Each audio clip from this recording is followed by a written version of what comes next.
এবার ইসমাইল বলে, আব্বাজান, আমার চেহারাটা মাটির দিকে রাইখা আমারে শোয়াইয়া জবাই করে, কারণ আমার চেহারার দিকে যদি আপনার মায়ার নজর লাগে,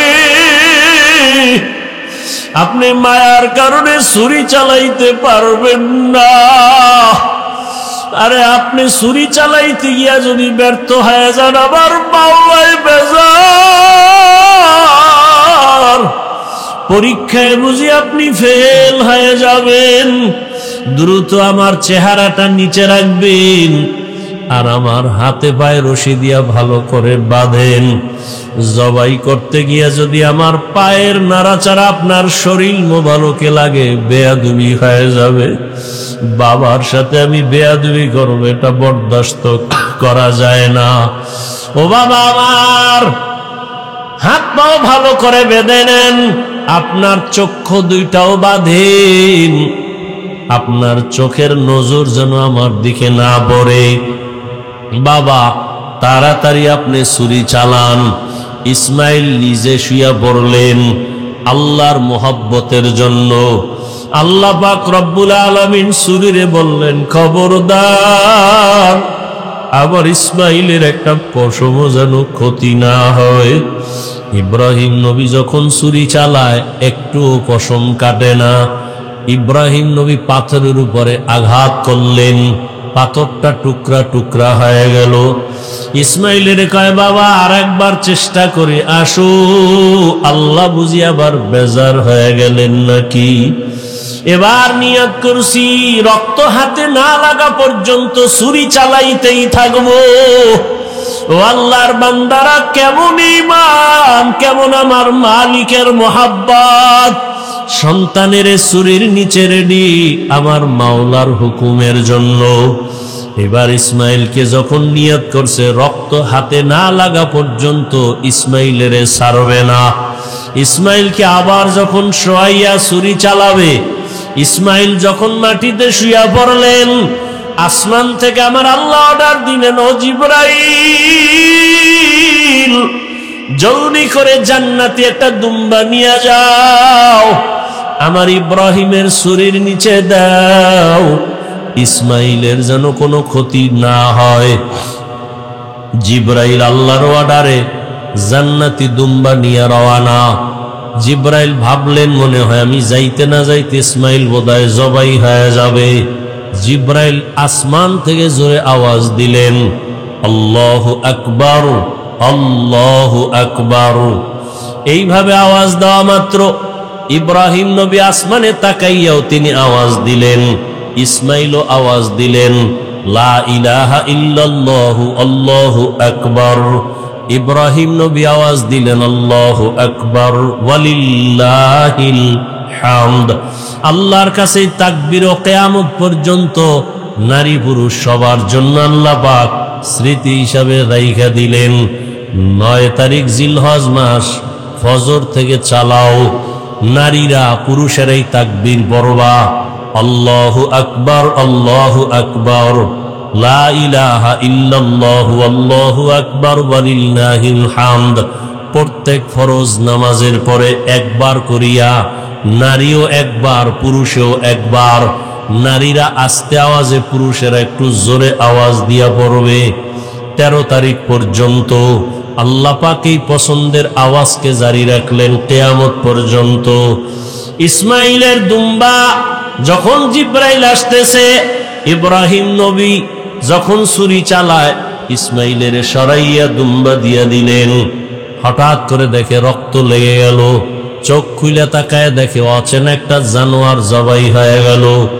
আল্লাহর পক্ষ থেকে আওয়াজ আসতেছে, আল্লাহ বলেন, ওয়ানাদাইনাহু আইয়া ইব্রাহিম কদ সাদ্দাক্তার রুইয়া ইন্না কাযালিকা নাজজিল মুহসিনিন। ও ইব্রাহিম, তোমার পক্ষ থেকে আমার যা চাওয়া তা হয়ে গেছে।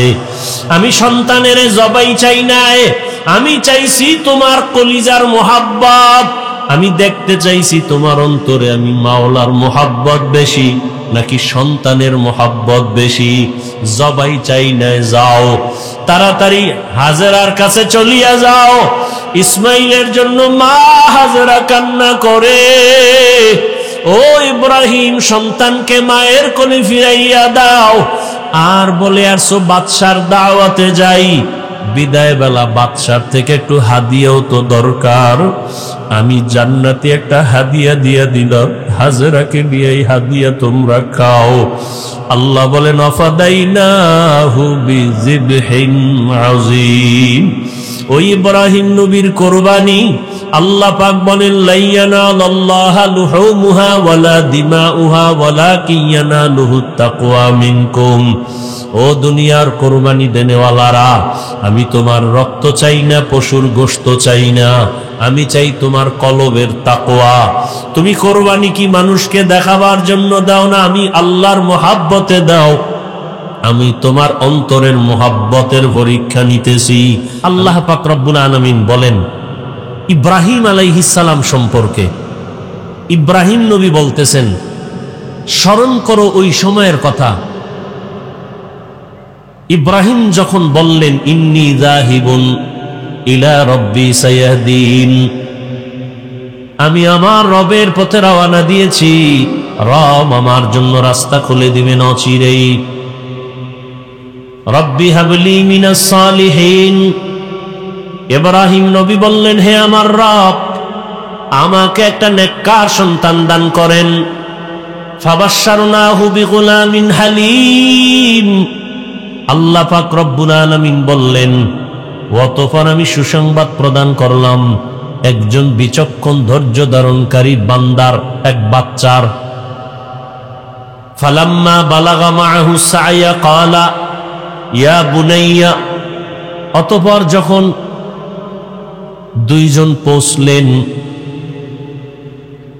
নির্দিষ্ট জায়গায়, বাপ তার বেটাকে বললেন ও আমার সন্তান, ইন্নী আরা ফিল মানাম, আমি ঘুমের মধ্যে দেখতেছি, আন্নী আযবাহুকা, তোমাকে জবেহ করতেছি, ফানজুর মাযা তারা, বলো তোমার কি মতামত।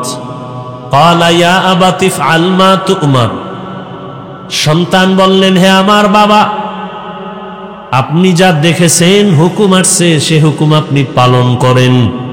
সাতাজিদুনি ইনশাআল্লাহ, আমাকে আপনি অচিরেই পাবেন আল্লাহ যদি কবুল করেন মিনাস সাবিরিন, ধৈর্য ধারণকারীদের মধ্য থেকেই। তেলাওয়াতকৃত আয়াতের তরজমা শেষ। হাদিস পড়েছি, নবীজি বলেন লা তাআতা লি মাখলুকিন ফি মাসিয়াতিল খালিক, আল্লাহকে অসন্তুষ্ট করে পৃথিবীর ভিন্ন কারো আদেশ নিষেধ মেনে নেওয়া হারাম। আল্লাহকে অসন্তুষ্ট করে মা বাবার কথা মানা হারাম। আল্লাহকে অসন্তুষ্ট করে পীরের কথা মানা হারাম। আল্লাহকে অসন্তুষ্ট করে নেতার কথা মানা, নেত্রীর কথা মানা হারাম। এক কথায় দুনিয়ার সব বেজার হয়ে যাবে, কোনো দুঃখ নাই, আল্লাহকে বেজার করা যাবে না। কাকে বেজার করা যাবে না? কিন্তু আমরা বেশি আল্লাহকে বেজার করি। পর্দা করলে আমার আল্লাহ খুশি, আত্মীয় স্বজন বেজার। এখন আপনার পরীক্ষা, নিজে যাচাই করে দেখেন আপনার অবস্থা কি। পর্দা করলে আল্লাহ খুশি হবেন, আত্মীয় স্বজন বেজার হবে। এখন আপনি কি আল্লাহকে খুশি রাখিয়া পর্দা করলেন, নাকি আত্মীয় স্বজনকে খুশি রাখতে গিয়া পর্দা লঙ্ঘন করতেছেন? আপনার ঈমানের কি হালাত? কোন মুফতি সাহেবের ফতোয়ার প্রয়োজন নাই, নিজে নিজে হিসাব করেন। দাড়ি রাখলে আমার আল্লাহ খুশি হবেন, আত্মীয় স্বজন বেজার হবে। এখন আপনি আত্মীয় স্বজনকে বেজার করছেন নাকি আল্লাহকে বেজার করছেন? আপনার ঈমানের হিসাব আপনিই করে নেন। ওমরে ফারুক বলেন হাসিবু আনফুসাকুম ক্বাবলা আন তুহাসাবু, হিসাব, আসল হিসাবের আগে নিজে হিসাব মিলাও। আসল হিসাব যেদিন শুরু হবে নিজে হিসাব করার সময় পাইবা না। এখনই সময় হিসাবটা মিলায় নাও। কই ছিলাম, কই আছি, কোথায় যাব, কই আমার শিশুকালের হালাত, কই আমার কিশোরের হালাত, কই আমার যৌবনের হালাত, কই আমার যৌবন কালের বন্ধুরা কই গেল? ডানে তাকায় দেখি অনেক খেলার বন্ধু নাই, বামে দেখি লেখাপড়ার অনেক বন্ধু নাই, আমার আপনজন অনেকেই চলে গেল। আমার কি হালাত, আমি কোন দিন ঘুম থেকে আর উঠতেই পারবো না, চির ঘুম আমার শুরু হয়ে যাবে। ঘুমের মধ্যে মরণ হয়নি, ঘুমের মধ্যে চির ঘুম হয়ে যাবে। মা ডাকবে, কেউ সাড়া দিবে না, বলবে বাবা মারা গেছে। এই তো দুনিয়া, কার পেছনে ঘুরে বান্দা। একটা খবর আমাকে শুনাইল একজনে, 5 বছর আগে, 5 বছর আগে, এই বিদেশিরা ভালো করে শুনো, স্বামী থাকে বিদেশ আর স্ত্রী দেশে বৈশা দেবরের সাথে স্বামীর ভাইয়ের সাথে লাইন ফাইন কইরা এমন অপরাধে জড়িত হলো, কেউ জানে না। ফ্রি মাইন্ড, কি মাইন্ড? ধরা খাইলে কার ডোন্ট মাইন্ড। আরে কপাল পুড়ছে রে, ঘরে ঘরে জেনা জেনা জেনা, যেই পরিমাণ জেনা চলে ঘরে ঘরে, রুমে রুমে, সারা রাত মোবাইলের মাধ্যমে। চোখের জেনা, কানের জেনা, হাতের জেনা, জবানের জেনা, যেই পরিমাণ অপরাধ চলে ঘরে ঘরে, রুমে রুমে। ছেলে এক রুমে ঘুমায় মোবাইলে সারা রাত জেনা, ঘুমাবে ফজরের আগে। মেয়ে আর এক রুমে মোবাইল নিয়ে জেনা, স্বামী এক রুমে মোবাইল নিয়ে জেনা, স্ত্রী মোবাইল নিয়ে ব্যস্ত সারা রাত। কারণ দিনে ছিল ব্যবসার ঝামেলা, চাকরির ঝামেলা, দোকানের ঝামেলা, ফ্রি ছিল না। রাতটা পাইছি ফ্রি, মোবাইলের হক আদায় করে সারা রাত শুয়ে শুয়া। ঠিক নি? যেই পরিমাণ অপরাধ করে, উচিত ছিল ঘুমের মধ্যে মাওলার গজব দিয়া চেহারাটা শুকরের মতো, বানরের মতো বানায়া দেওয়া। কেন দেন না আমার আল্লাহ? এত গুনার পরেও রহমতের নবীর উম্মত হওয়ার কারণে দেন না। রহমতের নবীর উম্মত হওয়ার কারণে আল্লাহ পাকে গজব দেন না। দিলে তো 1 সেকেন্ডের ব্যাপার, মাঝে মাঝে দেয় তো। সিডার কত নামে বেনামে সব ধ্বংস হয়ে যায়। চিত্রাং নামের এক প্রলয়ঙ্কারী ঝড়, কয়েক বছর আগে আপনাদের এই পার্শ্বের এলাকা কুমিল্লা জেলার ঘটনা। ছেলেটা যুবক, বিয়ে করছে মাত্র একটা বাচ্চা, বিদেশের যত টাকা পয়সা কামাই করে আইনা দেশে একটা বিল্ডিং করছে, 2 তলা বিল্ডিং, ডুপ্লেক্স। আগামী শুক্রবার বিল্ডিং এ ঢুকবে, হুজুরগো দাওয়াত দিছে। পাশে একটা টিনের ঘর, রাতের বেলা টিনের ঘরে ঘুমাইছে। চিত্রাং নামের প্রলয়ঙ্কারী ঝড় এসে একটা গাছ ফালাইছে। একই চকির মধ্যে স্বামী আর স্ত্রী, যুবক যুবতী আর বাচ্চাটা, একটা গাছ পইরা 3 জনের বুকে চাপ লাইগা জাগায় শেষ। আগামী শুক্রবার ঢুকবে বিল্ডিং। जिंदगी में बंदगी तू कर नहे, जिंदगी में बंदगी तू कर नहे, जिंदगी बे बंदगी शर्मिंदा है, जिंदगी बे बंदगी शर्मिंदा है। বাংলাদেশ পিছায়া নাই, একটা অপরাধ কইরা কেউ পার পায় না। এর পরেও যে কেন অপরাধ করে, তা কেমন অপরাধ? জবাই করে ফেলে, মা সন্তানকে জবাই করে, সন্তান মাকে জবাই করে। ওই যে দেবরের সাথে সম্পর্ক, স্বামী বিদেশ থেকে আসছে, কি জানি হইয়া লাগছে, স্ত্রীর সাথে তর্ক, স্ত্রী একটা জোরে ধাক্কা দিছে, দেওয়ালে লাগছে, বাড়ি পড়ে গেছে, রক্তক্ষরণ হইছে। হসপিটালে নিয়ে কোন রকম বাসায় আসছে, আবার ঝগড়া করতে করতে দেওরে নীলা স্বামীটার স্ত্রী সহ রাতে মেরে ফেলছে। মেরে ফেলার কম্বল দিয়ে পেঁচাইয়া খাটের তলে লাশ রাখছে 2-4 দিন। রাখার পরে গন্ধ আসবে, এজন্য অনেক দূরে রাতের বেলা নিয়ে গেছে, কচুরি পানা পানির একেবারে গভীরের মধ্যে নিয়ে রাখছে। এইবার সবাই জিগে তোর স্বামী এইলো গেল কই? কয় ইমার্জেন্সি বিদেশ গেছি গে। এদিক যে ঘটনা কেউ জানে না, কিন্তু আমার মাওলার ধরা বড় কঠিন। দুনিয়াটা এত আপডেট হয়ে গেছে, কেউ নাই, অপরাধের খবর কেউ জানে না, কিন্তু ধরা খেয়ে যায়। 5 বছর আগে অন্যায় করছে, আজকে ধরা খাইল। 7 বছর আগে অপরাধ করেছে, কেউ জানে না, কিন্তু আজকে ধরা খেয়েই গেল। এরকম অহরহ চলছে।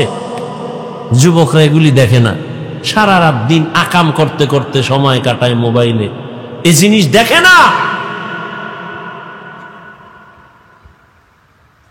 কিসের বাহাদুরি? আল্লাহ, সামনে কোরবানি, বরকতের মাস, জীবনটা হেলায় কাটায় দিলেন। আল্লাহর আদালতে কি নিয়ে দাঁড়াবেন? অথচ আল্লাহর প্রিয় গোলাম যারা আম্বিয়ায়ে কেরাম, তাদের কত কঠিন পরীক্ষা দিয়া দুনিয়ার জীবন কাটাইলেন। আমাদের নবীর কঠিন পরীক্ষা, দুনিয়াতে আসার আগে বাবা হারায় ফেললেন, 6 বছরে মা হারায় বড় অসহায় হয়ে গেলেন। একদিন আর 2 দিন না, যেই রহমতের নবী দোয়া করলেন সাথে সাথে কবুল, ওই রহমতের নবী না খাইয়া পেটে পাথর বেঁধেছে। 3 বছর পর্যন্ত রহমতের নবীকে গৃহবন্দী করে রাখছে, পানি দেয় না, খানা দেয় না। সেই রহমতের নবী আমার গাছের পাতা ছিঁড়ে ছিঁড়ে খায় আর পেটের ক্ষুধা নিবারণ করে। কেমন রহমতের নবী, এত কষ্ট করেছেন। আবার অন্য নবীদের কষ্ট সারা জীবন বয়ান করলে শেষ হবে না। মুসা নবীর কষ্ট, ঈসা নবীর কষ্ট, ইব্রাহিম নবীর কষ্ট, আইয়ুব আলাইহিস সালাম তো রোগে পুরা জিন্দেগি শেষ, পোকা পুরা বডির মধ্যে পোকা। ইউনুস নবী মাছের পেটে। ওজায়ের আলাইহিস সালামকে 100 বছর পর্যন্ত এরকম মাঠের মধ্যে পড়ে রইছে, মইরা গেছে। 100 বছর পরে আল্লাহ আবার জিন্দা করে দিছেন। আল্লাহ কয় ওজায়ের কতক্ষণ ছিলা? কয় 1 দিন বা এর কিছু কম। কোরআনের আয়াত। ওজায়ের বলে 1 দিন বা এর কম, কয় না 100 বছর চলে গেছে।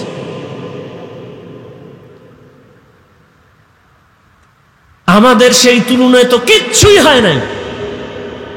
এখনো দিব্যি আরামে আছি, খাইলই ঘুমাই। আর ইব্রাহিম আল্লাহর একজন পয়গম্বর, দুনিয়াতে হেদায়েতের বার্তা বাহক বানাইয়া আল্লাহ পাঠাবেন, কিন্তু নবী ইব্রাহিমের আগমনটা বড় কঠিন। ইরাকের বাবেল শহর, ওই শহরের অধিপতি নমরুদ এক সময় একদিন রাতের বেলা ঘুমে স্বপ্ন দেখে একটা আগুন উইটা পুরা ইরাক বাবেলটাকে ছাই করে ফেলছে। গুনতে গুইটা নমরুদ বলে, গণকরে ডাকো, গণকরে ডাক দাও, আমি যে স্বপ্ন দেখলাম আগুন, ভয় পাইলাম, কি এটা? গণকরা আইসা এবার পরিচয় দিল, ও বাদশাহ জাহাপনা, তুমি আগুন দেখো নাই, তোমার কপালের জম দেখছো।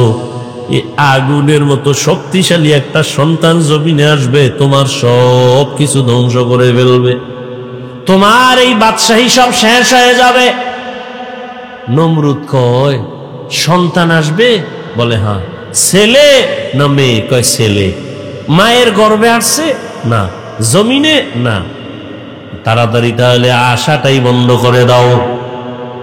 নমরুদ রেড অ্যালার্ট দিয়ে দিল, স্বামী আর স্ত্রী এক জায়গায় ঘুমাতে পারবে না, ছেলে সন্তান জমিনে এখন আসা বন্ধ। এটাকে বলে বার্থ কন্ট্রোল, জন্ম নিয়ন্ত্রণ। পৃথিবীর ইতিহাসে জন্ম নিয়ন্ত্রণের প্রথম প্রবর্তক নমরুদ, আর এর ডাইরেক্টর বানায় দিল নমরুদ ইব্রাহিম নবীর বাবা আজরকে। আল্লাহ তাআলা চাইলেন ইব্রাহিম আসবে, তোর সব জুলুম বন্ধ করাবো। এবং কোথায় আসবে? যারে ডাইরেক্টর বানাইছো তার ঘরে। তুই বাধা দিয়া পারবি না, কারণ আমার আল্লাহর সাথে যারা পাল্লা দেয় কেউ কোনোদিন আগাইতে পারছে? কথা বলেন, কেউ পারে নাই। এরে নবীর উম্মতের দল, এই যে 10 বছর আগে, শিক্ষিত যারা বুঝেন তারা বলেন 10 বছর আগে বাংলাদেশের মানুষের যেই সংখ্যা ছিল এখন কি পরিমাণ কমছে না বাড়ছে? তাহলে জন্ম নিয়ন্ত্রণের ট্যাবলেট গুলো গেল কই? কোথায় গেল? স্লোগান রাস্তার মোড়ে মোড়ে ব্যানার লাগায়, ছেলে হোক মেয়ে হোক দুটোর বেশি নয়, একটা হলে ভালো হয়। আমি বলি আবার লেখ, না হইলে আরো ভালো তোদের জন্য। এরা জন্ম নিয়ন্ত্রণের বড়ি খায় কেন? আর এটি বানাইলো কেরা? এগুলি নিয়ে কথা বলবো না, তবে এতটুকু বলবো 10 বছর আগে ট্যাবলেট খাইয়াও তো সন্তান কমাতে পারে নাই, বরং যেদিন থেকে স্লোগান শুরু একটার বেশি না, সেদিন থেকে আমার আল্লাহর কুদরতি চাবি চালু হয়ে গেল, একসাথে 4 বাচ্চা। ঠিক নেই? লিল্লাহি মুলকুস সামাওয়াতি ওয়াল আরদি ইয়াহাবু লিমান ইয়াশা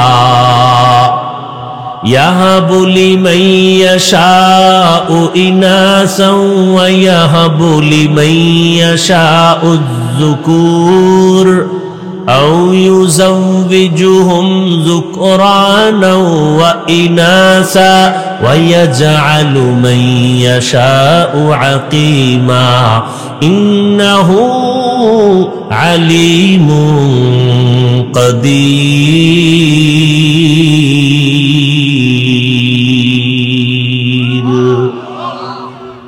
আল্লাহ তাআলা বলেন আসমান জমিনের ক্ষমতা আমার, আমি চাইলে কাউকে ছেলে দেই, কাউকে মেয়ে দেই, কাউকে দুটোটা দেই, কাউকে কোনোটাই দেই না। ক্ষমতা কার?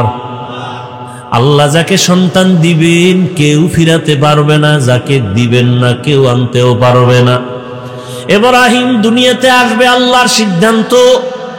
আজরের ডাইরেক্টরের ঘরে ইব্রাহিম চলে আসলেন। ইব্রাহিম আস্তে আস্তে বড় হলেন। আমি সংক্ষেপে শেষ করতেছি, সেরে সেরে যাচ্ছি। ইব্রাহিম বড় হইয়া আল্লাহকে চিনেন না, সবাই দেখে মূর্তি পূজা করে, মূর্তিরে সেজদা দেয়, বাবাও দেয়, এদেশের ক্ষমতার রাষ্ট্রে যারা তারাও দেয়। এখন ইব্রাহিম আল্লাহর পরিচয় একা একা নিলেন। আল্লাহ তাআলার কুদরত দেখে আসমানের দিকে তাকায়া আল্লাহর পরিচয় নেয়, জমিনের দিকে তাকাইয়া পরিচয় নেয়, সূর্যের দিকে তাকায় আল্লাহর পরিচয় নেয়। রবের পরিচয় নিয়া আল্লাহ তাআলা তাকে ঈমানের দৌলত এমন ভাবে দান করলেন, এক পর্যায়ে বাবাও টের পাইয়া নমরুদও টের পেয়ে গেল। এক পর্যায়ে ইব্রাহিমের উপর অত্যাচার শুরু হয়ে গেল। অত্যাচারের এক পর্যায়ে তাকে মেরে ফেলার জন্য রেডি। কেমনে মারবে? কয় এমনি ঠাস করে মারবো না, জাগাত মারবো না, ধুকে ধুকে মারবো। বলে কেমনে ধুকে ধুকে মারবো? কয় অগ্নিকুণ্ড সাজাইয়া আগুনের মধ্যে ফালাও, পুরাইয়া তারপরে মারবো। তাকাইয়া তাকাইয়া দেখবে কেমনে তার জীবনটা নষ্ট হয়। অগ্নিকুণ্ড সাজাইল বিশাল এরিয়া নিয়া। ইব্রাহিম আলাইহিস সালামকে আগুনের মধ্যে ফেলবে। এখন আগুন জ্বালাইছে, এত পরিমাণ তাপ কেউ কাছে যাইতে পারে না। এখন ওখানে ফেলবে কেমনে? চরখা বানাও, চরক গাছ লাগাও, ওই গাছের রশিতে বাইদা ঘুরায় ঘুরায় ঘুরায় ঘুরায় ফালায় দিব। বানলো, চরখা বানাইয়া ইব্রাহিম নবীর সাথে রশি দিয়া বাইদা টানা শুরু করলো। কিন্তু ইব্রাহিম নবী জায়গায় বসা, নড়াচড়ার কোনো সুযোগ নাই, চরক গাছও নড়ে না। নমরুদের মাথা গরম হয়ে গেল। ইবলিস আইসা কয় এই মুহূর্তে পারবা না। লক্ষ লক্ষ আসমানের ফেরেশতারা ইব্রাহিমের রশি ধইরা রাখছে, ফেরেশতাদের দূরে সরাও। কেমনে? ও তো দেখা যায় না, অন্ধকার, আমরা তো কিছুই দেখি না। বলে এখানে কাজ করো, 2টা বর্ণনা ঐতিহাসিকগণ বলেন। এক, উলঙ্গ নারীদের, নারী পুরুষের নাচ গান এখানে দাও।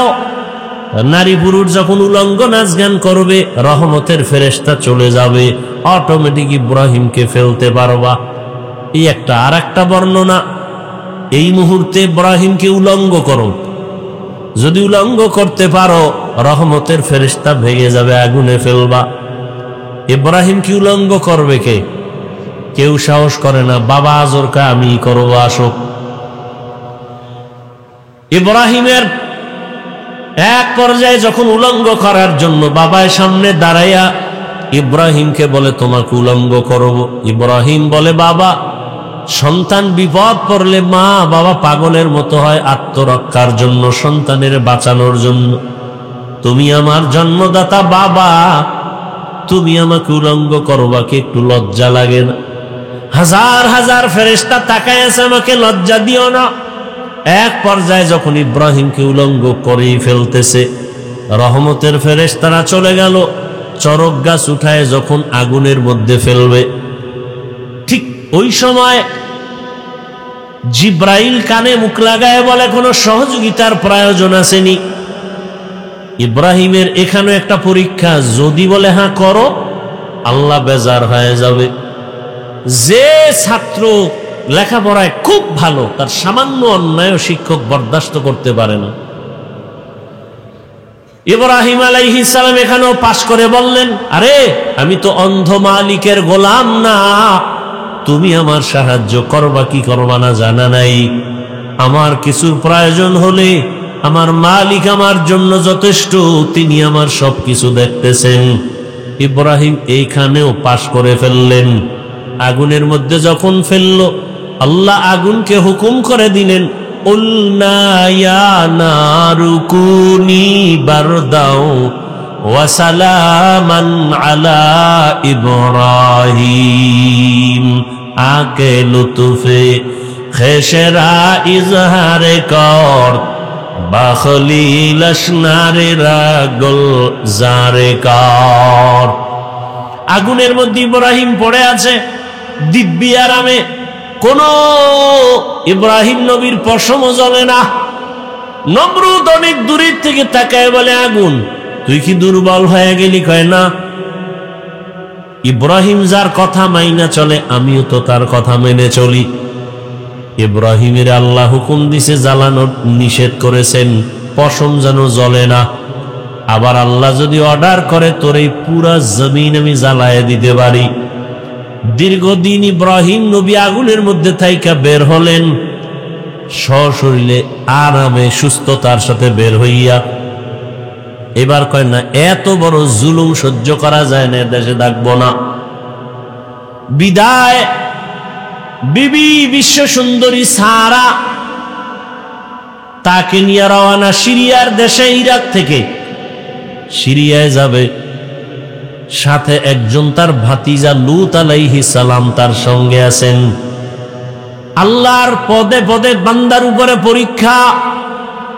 যাবেন সিরিয়ায়, মিশরের এলাকা যখন পার হচ্ছেন, সেখানে আবার এক ঝামেলা।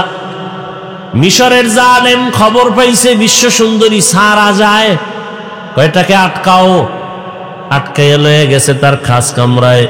ইব্রাহিম নবী একা বসে আছেন রাস্তায়। ইব্রাহিম নবী বলেন, হে মালিক, তুমি আমারে যতই পরীক্ষা করো, দয়া করে পাশ করায়া দাও। আমার বিবির সতীত্ব নষ্ট করবে কেউ, বরদাস্ত করা যায় না। কি না জানি করে জানি না। আল্লাহ কয়, ইব্রাহিম ধৈর্য ধারণ কর, আমি তোর অন্তর চক্ষু খুলে দিলাম। জালেম তোর স্ত্রীর সাথে কি করবে তুই এখানে বসে সব দেখবি।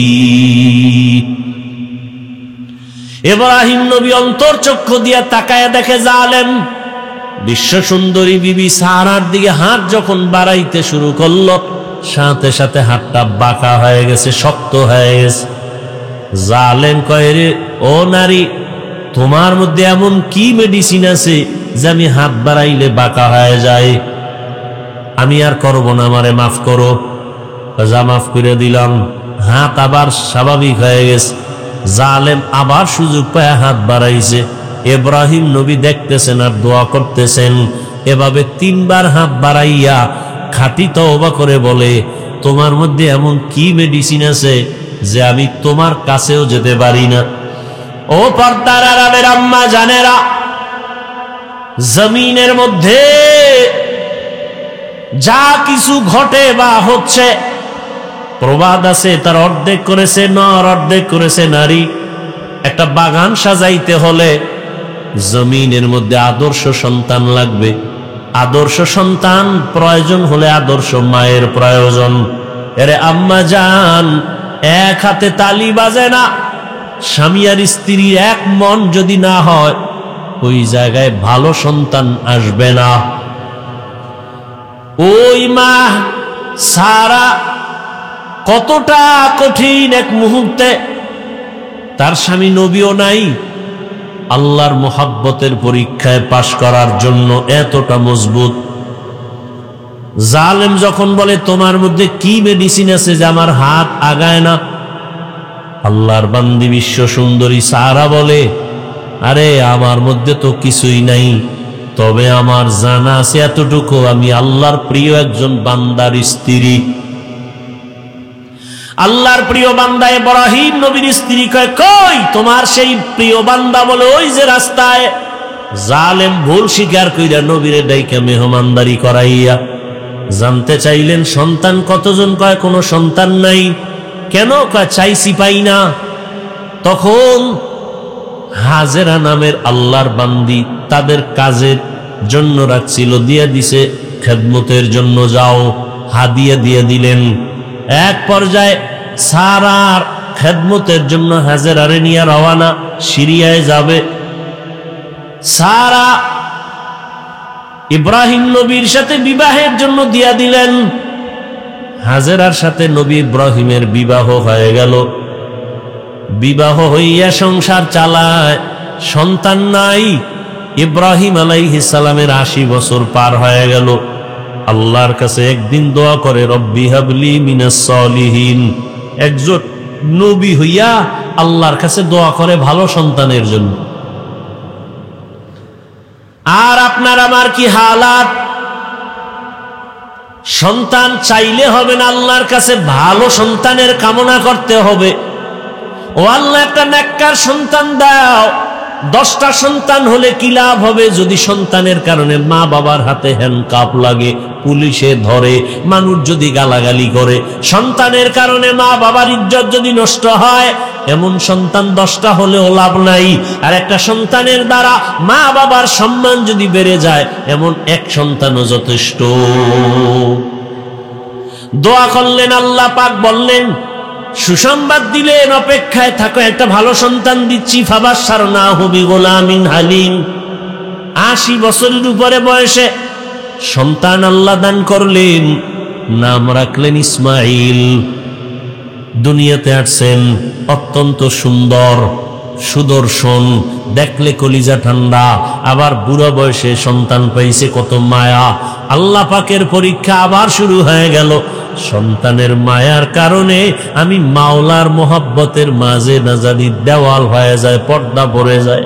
কত হাজি সাহেব, কত গাজী সাহেব, কত পীর সাহেবের মুরিদ, কত তাবলিগওয়ালা তাবলিগ করে, পীরের কাছে যায়, কিন্তু খবর নিয়ে দেখি অনেকের মাইয়া এখনো বেপরদায় কলেজে দৌড়ায়, ছেলেটা এনজিওতে চাকরি করে, হারাম টাকা সুদের টাকা কামাই করে।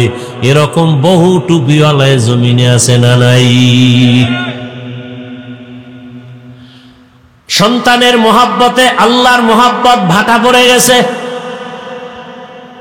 আর আল্লাহ সাহায্য করবে এত সোজা?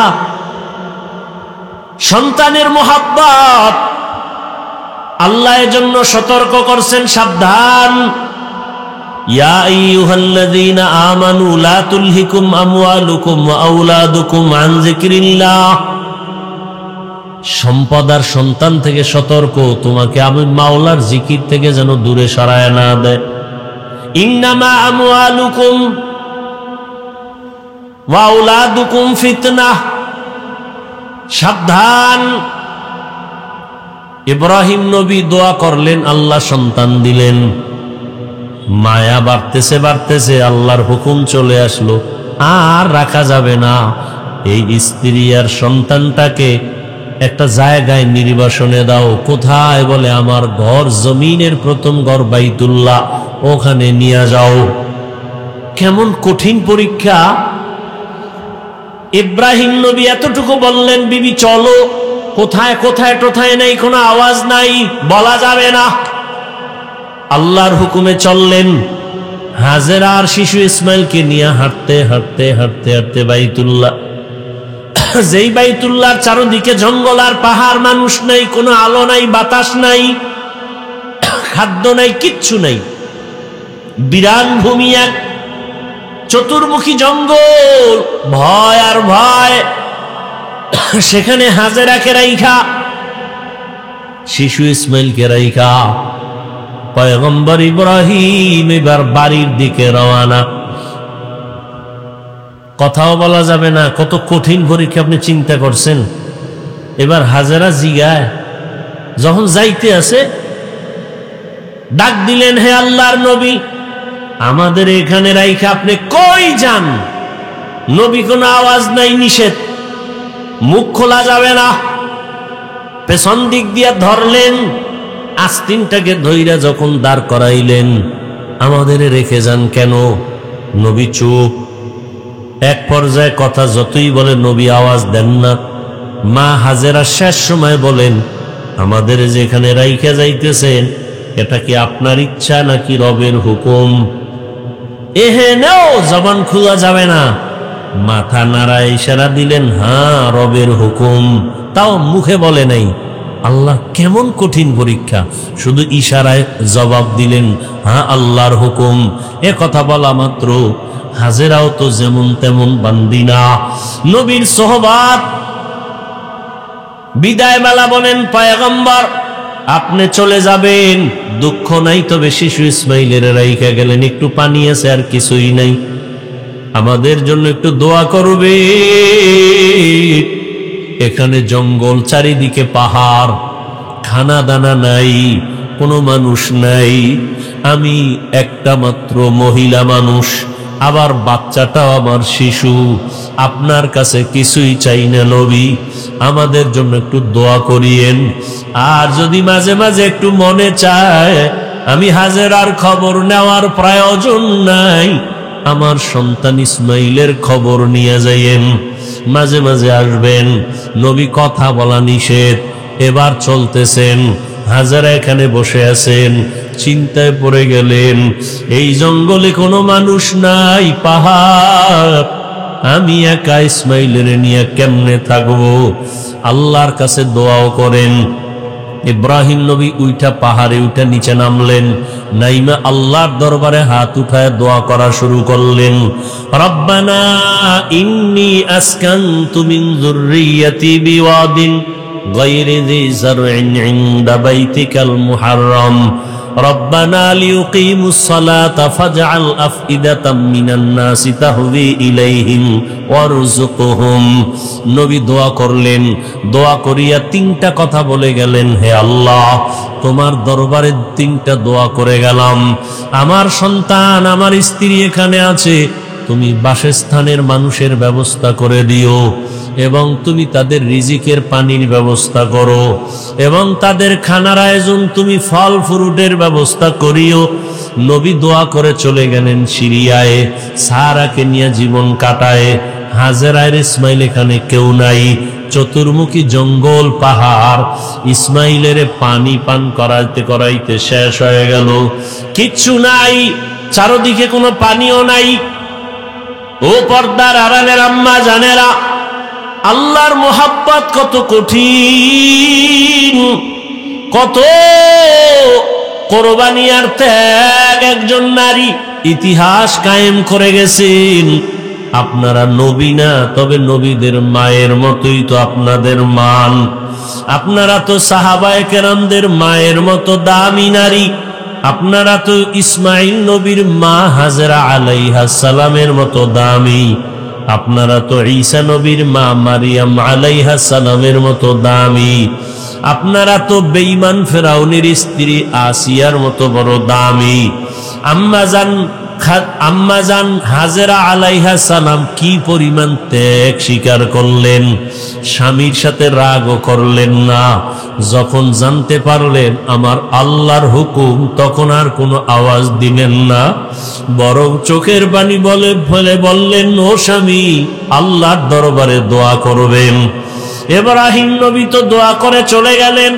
এখন ইসমাইলের বাচ্চা মানুষ, কান্না, ক্ষুধা, মা হাজেরার দুগ্ধ নাই, এক পর্যায়ে পানিও শেষ হয়ে গেল, নিজেও খানা পান না, বাচ্চারেও খানা দিতে পারে না, এমন কঠিন হালাত। বাচ্চা ক্ষুধা তৃষ্ণায় কান্নার আওয়াজ। এক পর্যায়ে মা হাজেরা মাঝে মাঝে নিজের জিহ্বাটা ইসমাইলের মুখের মধ্যে দিয়া দেয়, দেখে জিহ্বার লালাও নাই। মায়ের চোখে পানি, কোথায় যাবে? জঙ্গলের ভেতরে। আল্লাহর কাছে বলে, আল্লাহ রাস্তা খুলে দেন। ইসমাইল ও বাচ্চা শুয়ে শুয়ে কান্না করে। মা হাজেরা হঠাৎ সফা পাহাড়ে তাকাইলেন, একটু দূরে দেখে 10টার সময় সূর্যের আলো, পানি পানি মনে হয়। মা হাজেরা একটা দৌড় দিলেন, দৌড়াইয়া পাহাড়ে উঠে দেখে বালু, সূর্যের আলোতে চিকচিক করে, আসলে পানি না।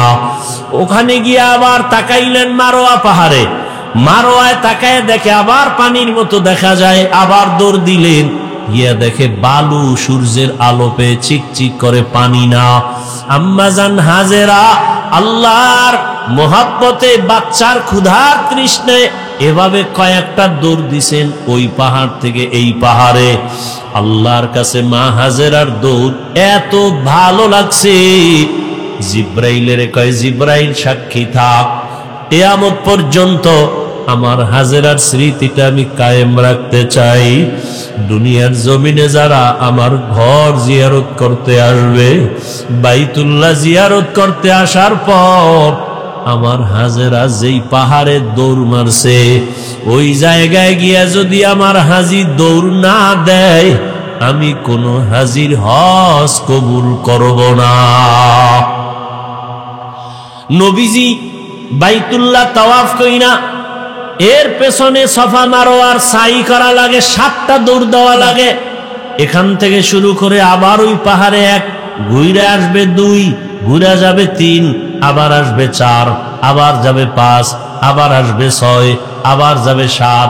অনেক কষ্ট, অনেক কষ্ট। নবীজিও জীবনের শেষ হজ সফা মারোয়ায় সাই করতে গিয়া আক্ষেপ কইরা কয়, আম্মাজান যদি দৌড় না দিতেন, আমার তো এই দৌড়ানটা লাগতো না, অনেক কষ্ট লাগতেছে। আল্লাহ কয়, ও নবী, হাজেরার দৌড় আমার কাছে বড় ভালো লাগছে, এই জন্য আমি কিয়ামত পর্যন্ত স্মৃতির আকার করে দিলাম।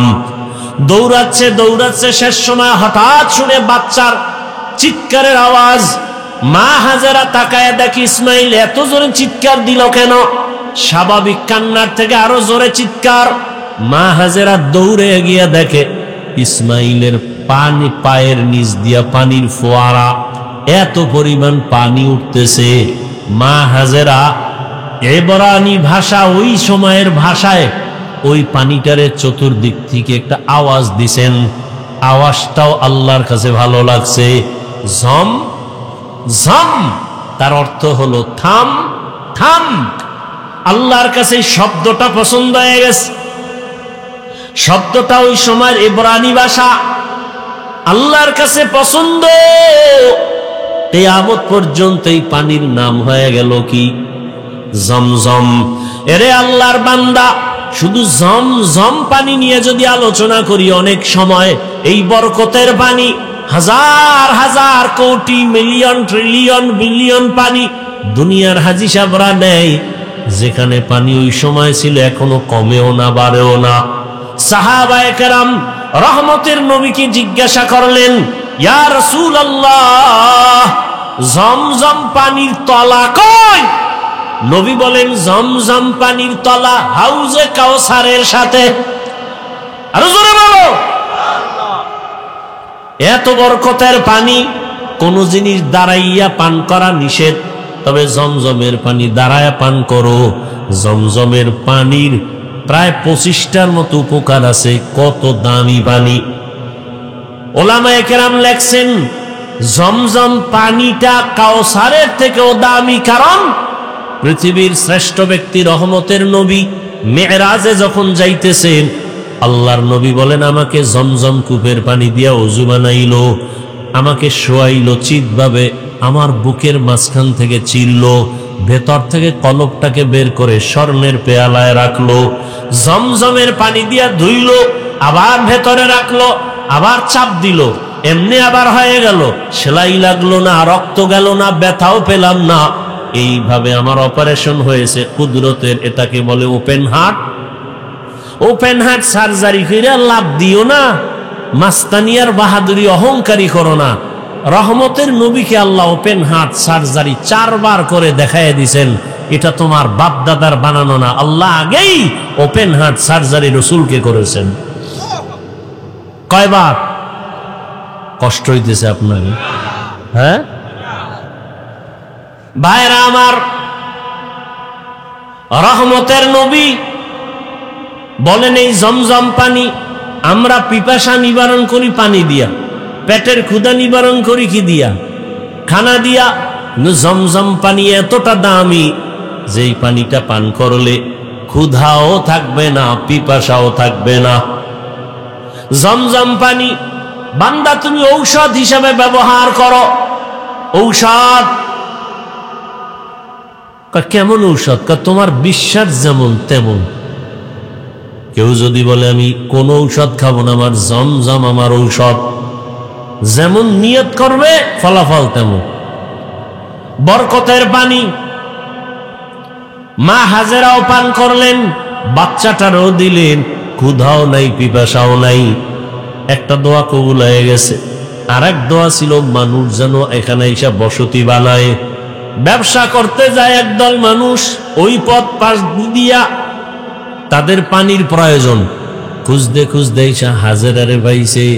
জমজম পাইয়ে কয় পানি আমরা নিমু, কারণ এটার মালিক আছে। কে? বলে আমি। কয় যে পানি যে নিবা দিমু, তবে শর্ত কি? তোমরা এখানে ব্যবসা বাণিজ্য করে বাসস্থান করো, পানি নাও, যত পারো নাও, এখানে থাকবা, বসবাস করবা। এবার সব রাজি হয়ে গেল। মানুষজন ঘর বাড়ি উঠাইতে শুরু করলো, জমজমের পানি ব্যবহার করতেছে, ফসল টসল সুন্দরভাবে চালাচ্ছে।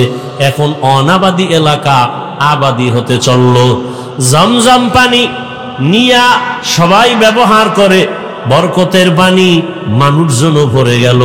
আর একটা দোয়া করছিল, আল্লাহ কুদরতের দ্বারা রিজিকের ব্যবস্থা করে দাও।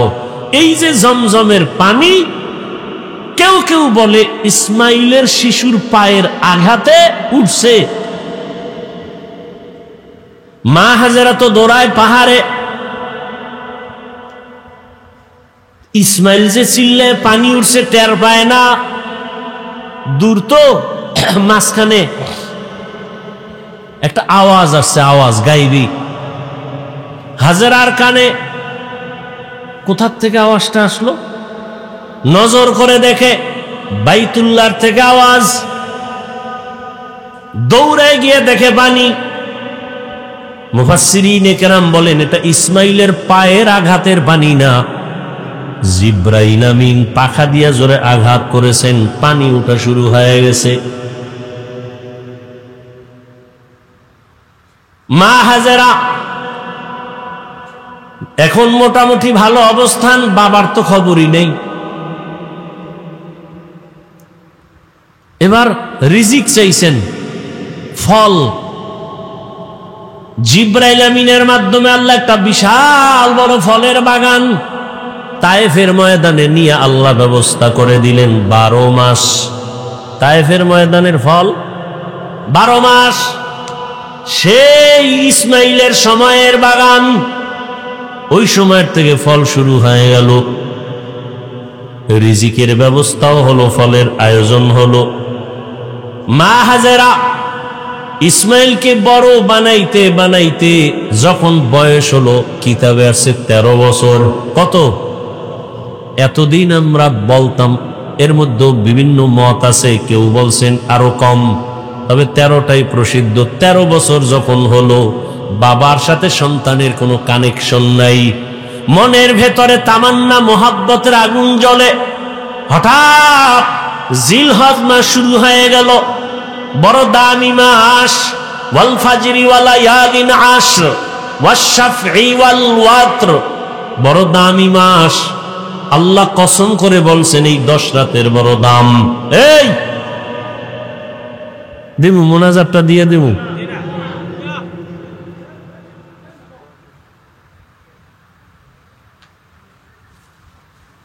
কপাল পড়লে কি করব, যাই করবো আকাম, কোনো কাম নাই। কিন্তু বাইরে মোবাইল চালাই মনে হলে আড্ডা দিব, ওই একদল তো আড্ডা দিতেই আছে দোকান ভাড়ে, কপাল পুড়ছে।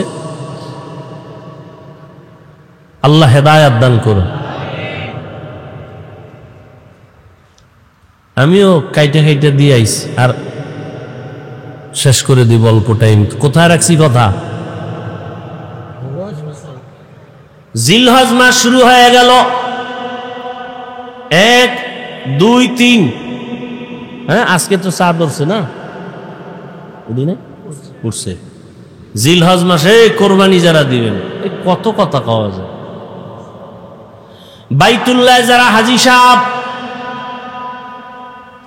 ওখানে হজে গেছে, এই হজ শেষ কোরবানি দেওয়া পর্যন্ত, চাঁদ উঠার থেকে কোরবানি দেওয়া পর্যন্ত নখ কাটবে না, চুল কাটবে না, কিছুই কাটা যাবে না। আমরা বাইতুল্লাহ যেতে পারি না, যারা কোরবানি দিবেন, যারা দিবেন না সবাই এই আমলটা করি, অন্তত একটু বাহানা করবেন যে ওখানে যেতে পারি না, তবে হাজীদের সাথে একটু মিল করলাম।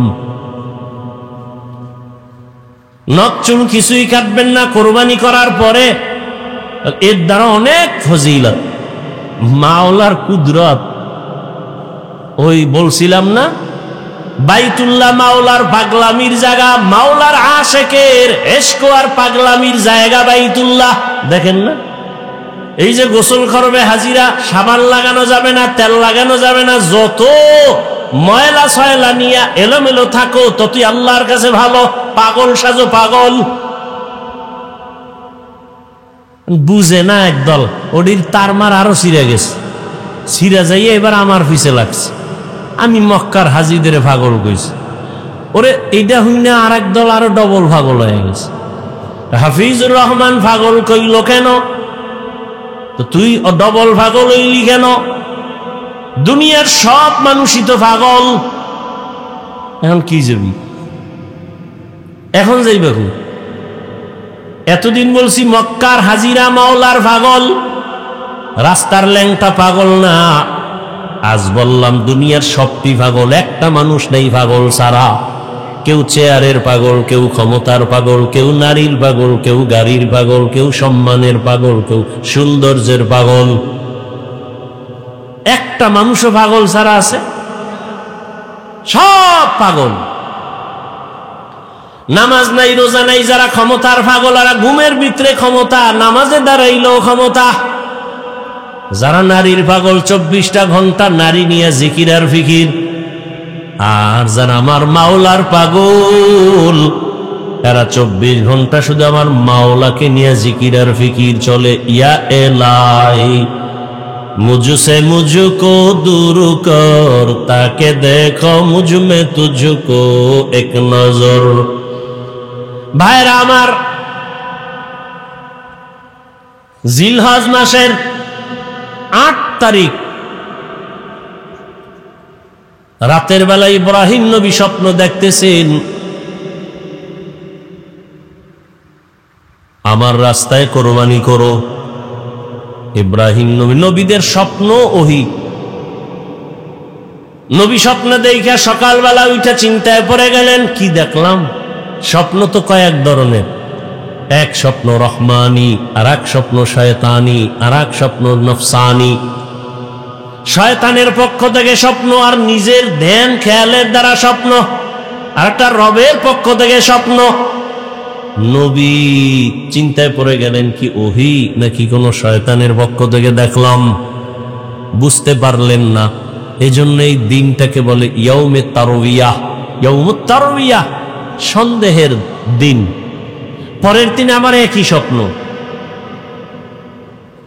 ওদিন স্বপ্ন দেখা বুঝতে পারলেন যেটা না রবের পক্ষ থেকে আমার প্রতি আদেশ হুকুম আসছে। স্বপ্ন দেখা ফাইনাল হয়ে গেলেন, আল্লাহর রাস্তায় কোরবানি করতেই হবে। এবার দ্বিতীয় রাত্রে স্বপ্ন দেখে ফাইনাল সিদ্ধান্ত নিয়ে নিলেন, উট কোরবানি দিলেন। আগের দিনও দিলেন, এই দিনটা যেহেতু নিশ্চিত হয়ে গেলেন, আল্লাহর পক্ষ থেকে পরিচয় সিদ্ধান্ত যেন আল্লাহর পক্ষ থেকে এই স্বপ্ন, এজন্য এই দিনটাকে বলে ইয়াউমে আরাফা, 9 জিলহজ। এই দিনের রোজার অনেক দাম। খালি বয়ান, এই বিষয়ে আলোচনা করলে কত লাইন। আরাফার রাত দিনের রোজা বড় দামি রোজা।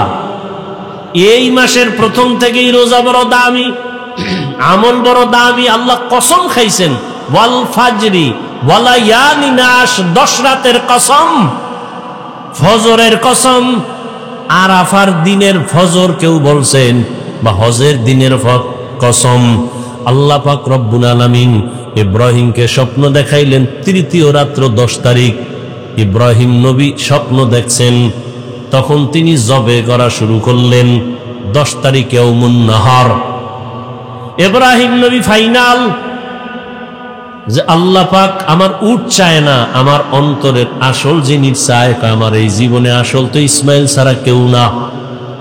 13 বছর বয়স হয়ে গেল, এখন বুঝি আমার পরীক্ষা, আমার সন্তানের জবাই করার হুকুম আসছে।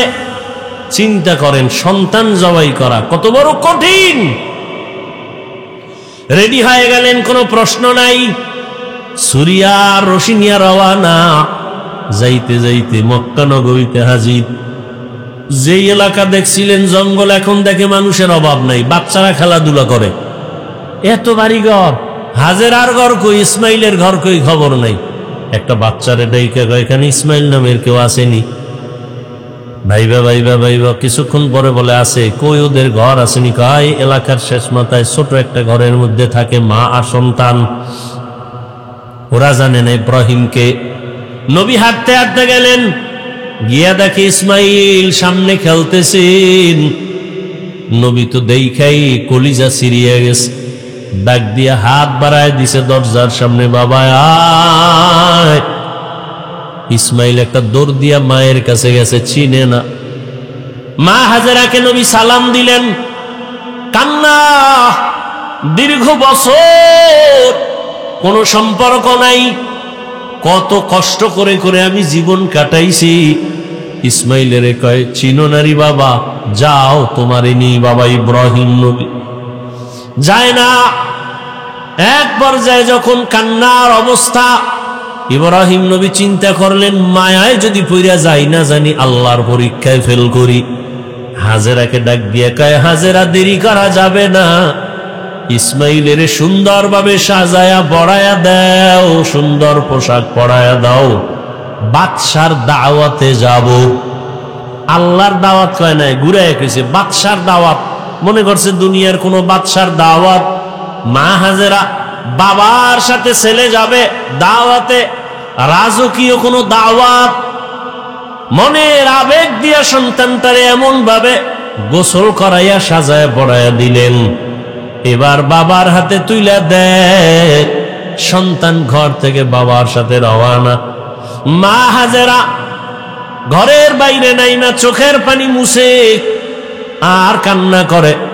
এত বছরের সন্তান বাবার সাথে যা আনন্দের এক কান্না। কিন্তু জানেন না যে আমার মাওলার ডাকে যাইতেছে ইসমাইলের জবাই করার জন্য। মা হাজেরা একা, ইব্রাহিম নবী সন্তান ইসমাইলের নিয়ে যায়। ইসমাইলও জানে না যে তাকে জবাই করা হবে। শয়তানের মাথা গরম হয়ে গেল, এই পরীক্ষায় যদি সবাই পাশ করে তো কত বিধর্মী মুসলমান হবে, ফেল করানোর বুদ্ধি কি? চিন্তা করে শয়তান ভাবলো যে মহিলার দিল নরম, হাজেরারে ধোকা দেই। গিয়া কয়, হাজেরা মানুষের সুরতে ইসমাইলের সারস কই, বাবার সাথে গেছে দাওয়াতে। কার দাওয়াত? কয় বাদশার দাওয়াত। কয় না, রবের দাওয়াত। কেন? রবের দাওয়াত যদি হয় তো তো ভালো। না না, জানো না কি বলে, জবাই করার জন্য নিছে। না, বাবা কোনদিন সন্তানের গলায় ছুরি লাগাইতে পারে না। ইবলিস কয়, আল্লাহর হুকুম হয়েছে, ইব্রাহিমের কাছে ছুরিও আছে ইসমাইলের জবাই করার জন্য। এই কথা শুইনা হাজেরা কান্না করে বলে, ইবলিস, যদি কথা সত্যই হয়, আমার রব যদি হুকুম দেয় এখান থেকে তুই চলে যা, আমি হাজেরার এক ইসমাইল কেন, আরো যদি ইসমাইল থাকে আমি রবের জন্য রাস্তায় ফিলাই দিব, আল্লাহর পথে দিতে আমি প্রস্তুত আছি।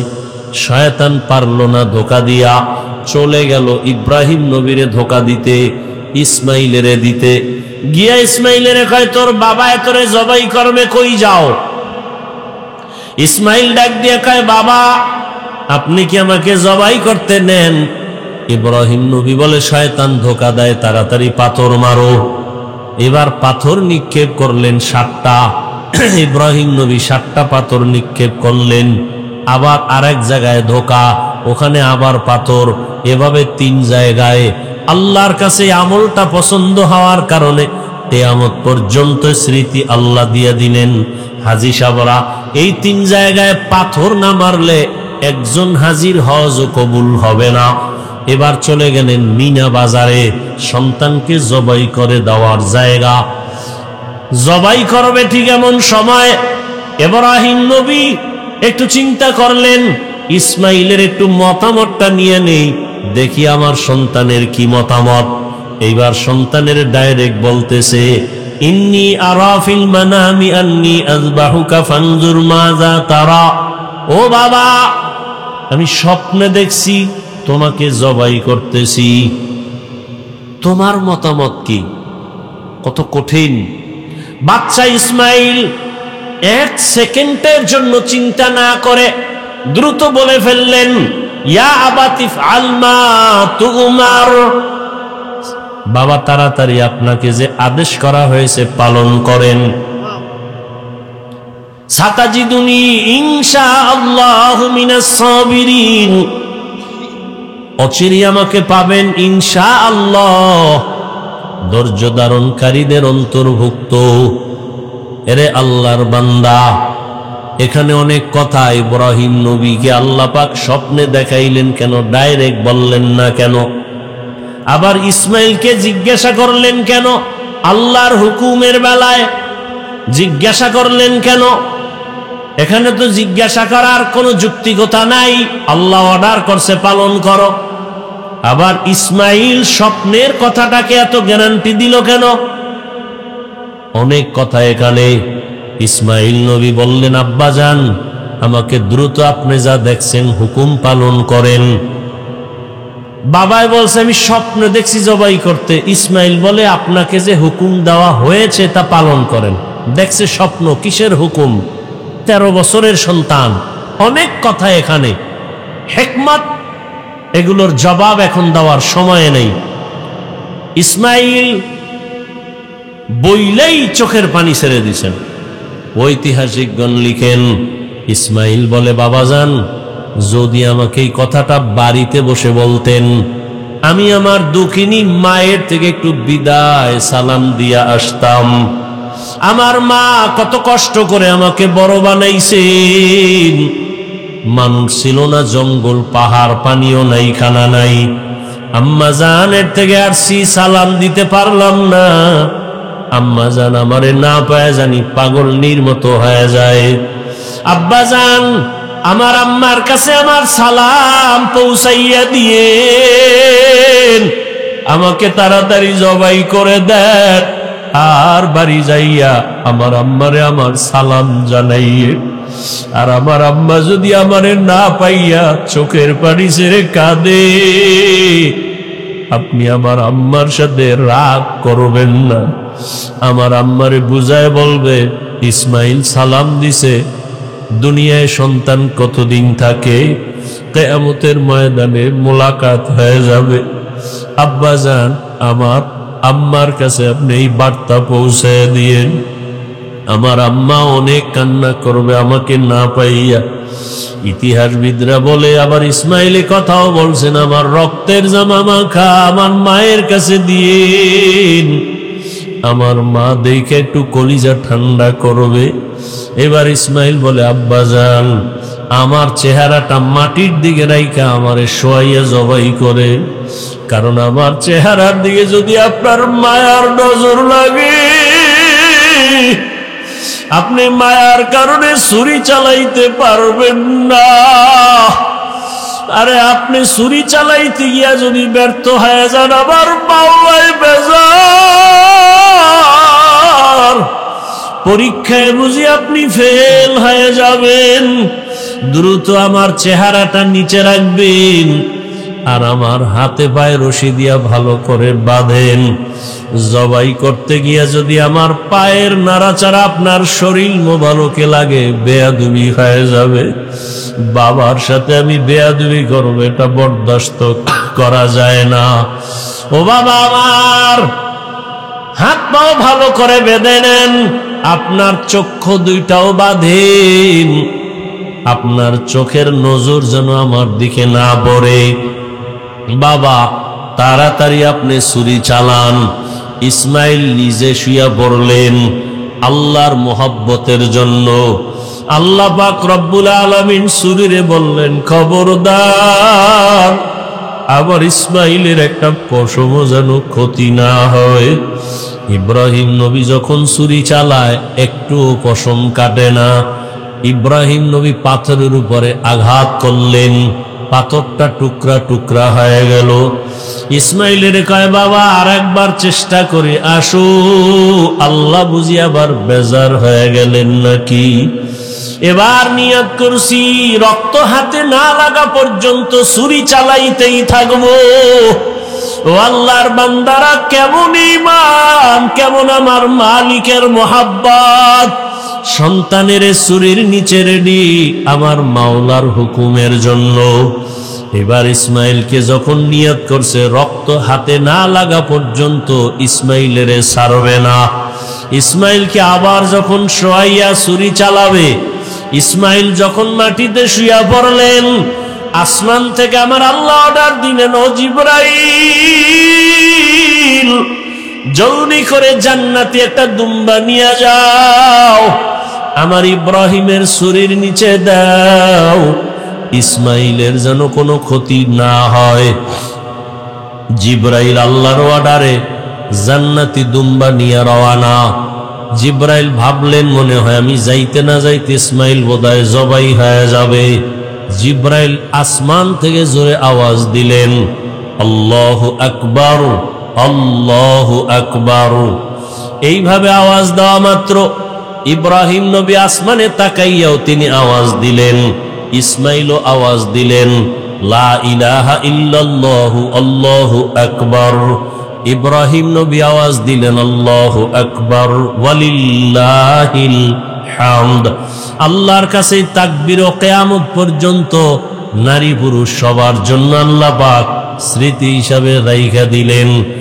9 তারিখ জিলহজ মাস, ফজর থেকে চালাও, নারীরা পুরুষেরাই তাকবীর পড়বা, আল্লাহু আকবার, আল্লাহু আকবার, লা ইলাহা ইল্লাল্লাহু আল্লাহু আকবার ওয়ালিল্লাহিল হামদ। প্রত্যেক ফরজ নামাজের পরে একবার করিয়া, নারীও একবার পুরুষেও একবার। নারীরা আস্তে আওয়াজে, পুরুষেরা একটু জোরে আওয়াজ দিয়া পড়বে। 13 তারিখ পর্যন্ত আল্লাহ পাক এই পছন্দের আওয়াজকে জারি রাখলেন কিয়ামত পর্যন্ত। ইসমাইলের দুম্বা যখন জিবরাইল আসতেছে, ইব্রাহিম নবী যখন ছুরি চালায়, ইসমাইলের সরাইয়া দুম্বা দিয়া দিলেন। হঠাৎ করে দেখে রক্ত লেগে গেল, চোখ খুলে তাকায় দেখে অচেনা একটা জানোয়ার জবাই হয়ে গেল। আল্লাহর পক্ষ থেকে আওয়াজ আসতেছে, আল্লাহ বলেন, ওয়ানাদাইনাহু আইয়া ইব্রাহিম কদ সাদ্দাক্তার রুইয়া ইন্না কাযালিকা নাজজিল মুহসিনিন। ও ইব্রাহিম, তোমার পক্ষ থেকে আমার যা চাওয়া তা হয়ে গেছে। আমি সন্তানের জবাই চাই নাই, আমি চাইছি তোমার কলিজার মোহাব্বত।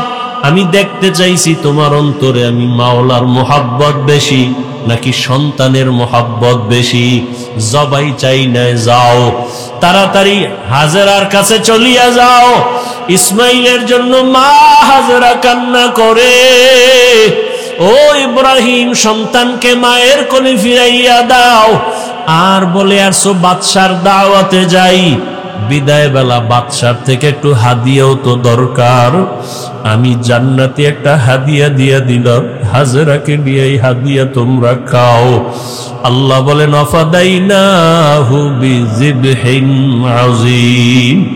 ওই ইব্রাহিম নবীর কুরবানি আল্লাহ পাক বলেন লা ইয়ানালাল্লাহা লুহুমুহা ওয়ালা দিমাউহা ওয়ালাকিন ইয়ানালুহুত তাকওয়া মিনকুম।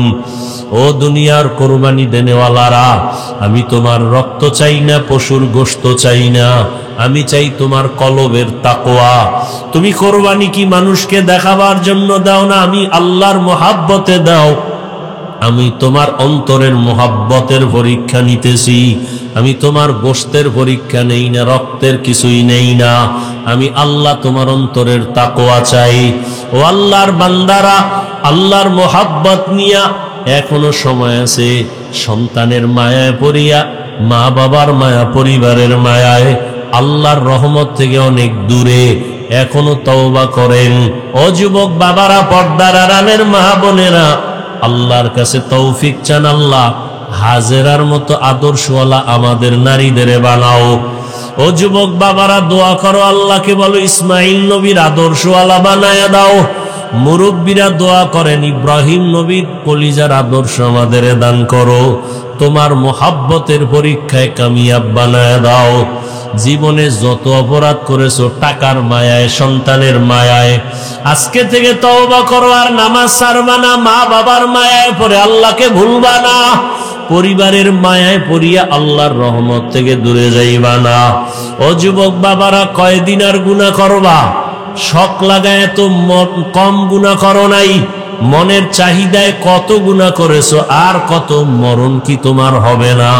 কয়দিন আর বাহাদুরি করবা? এখনো নিয়ত করো, মা বাবার দোয়া নিয়া, শিক্ষকের দোয়া নিয়া, উলামায়ে কেরামের দোয়া পরামর্শ নিয়া নবীজির আদর্শ মেনে চলবো। আল্লাহ আমাদের কবুল করেন। আলহামদুলিল্লাহি রাব্বিল আলামিন, ওয়াসসালাতু ওয়াসসালামু আলা সাইয়্যিদিল আমবিয়াই ওয়াল মুরসালিন ওয়া আলা আলিহি ওয়া আসহাবিহি আজমাইন। ইয়া আরহামার রাহিমিন, ইয়া আরহামার রাহিমিন, ইয়া আরহামার রাহিমিন। রব্বিরহামহুমা কামা রব্বায়ানি সগীরা। আল্লাহুম্মা ইন্নাকা আফুউন কারীম তুহিব্বুল আফওয়া ফা'ফু আন্না। আল্লাহুম্মা ইন্না নাসআলুকা রিযাকা ওয়াল জান্নাহ ওয়া নাউযু বিকা মিন সাখাতিকা ওয়ান নার। আয় আল্লাহ, আমরা গুনার বোঝা নিয়ে আপনার দরওয়াজায় হাজির। গুনাহের কারণে দিলটা পাথর হয়ে গেল, চোখে পানি নাই। কান্নাওয়ালা চক্ষু দান করেন, জিকিরওয়ালা জিহ্বা দান করেন, আখিরাতের ফিকিরওয়ালা কলব দান করেন। আয় আল্লাহ, আমাদের গুনাহমুক্ত জীবন দান করেন। মাদ্রাসা মসজিদ কবুল করে নেন। আয় আল্লাহ, মাহফিল কবুল করে নেন। আয়োজন